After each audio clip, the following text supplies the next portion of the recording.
Syria has decided to sign the Paris Agreement on climate change, the world's final functioning state to do so. The surprise decision, taken amid a brutal civil war in the country, will leave the U.S. as the only country outside the agreement if it follows through on President Donald Trump's vow to leave. Syria's decision brings to 197 the number of nations signed up to the landmark 2015 Pact on Global Warming, the first in more than 20 years of UN negotiations to bind both developed and developing countries to a clear limit on temperature rises. The 2015 Paris Climate Agreement is the first truly global deal to tackle climate change.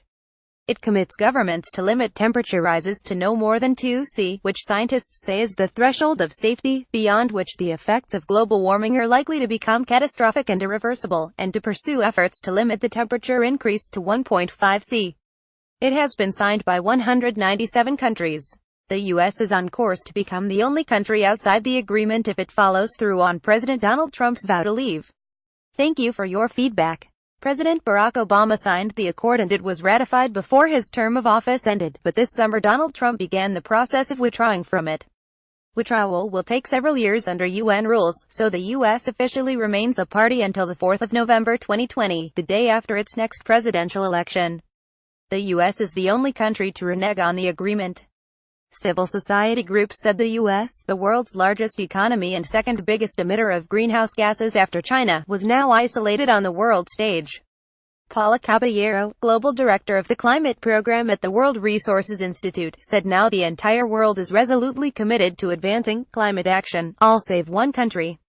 This should make the Trump administration pause and reflect on their ill-advised announcement about withdrawing from the Paris Agreement.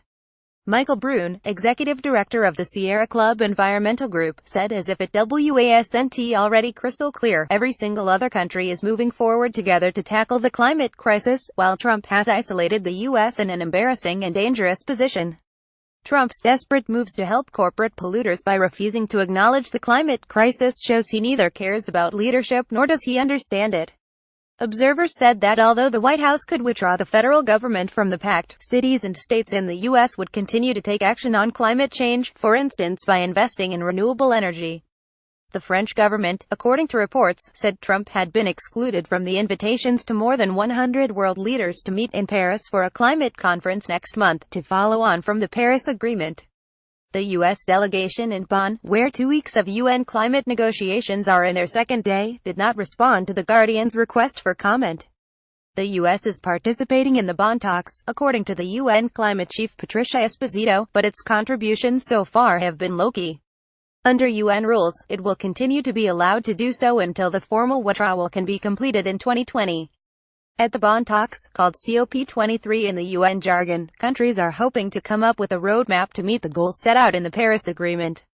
In 2015, countries agreed to hold rising temperatures to no more than 2°C, which scientists say is the limit of safety, beyond which the ravages of climate change are likely to become catastrophic and irreversible. Such a roadmap must include ways to toughen the promises on curbing greenhouse gas emissions that countries made in Paris. The Paris pledges are not in themselves enough to satisfy the 2°C limit, and if left unchanged would lead to a 3°C rise in temperatures, according to STUS. A 3°C rise would mean far higher sea level rises, heat waves and droughts afflicting large swaths of the globe and making agriculture impossible in those areas, while devastating floods would increase in other areas.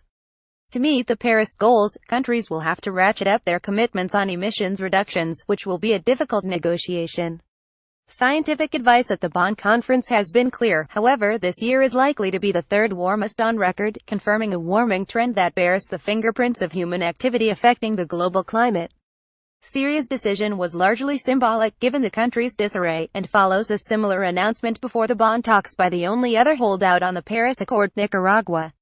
Also at Bonn, the Vatican Pontifical Academy of Sciences warned in unusually strong terms that unchecked climate change and air pollution would put the very fabric of life on Earth, including that of humans, at grave risk. The Pope warned in a preface to the Vatican report that transport, industrial fumes, substances which contribute to the acidification of soil and water, fertilizers, insecticides, fungicides, herbicides and agrotoxins in general were risks to millions, with the poor at particular hazard, and warned that technology from the business sector might not be the answer. The Pope has been increasingly outspoken on environmental issues, sending out an encyclical on climate change ahead of the Paris Agreement.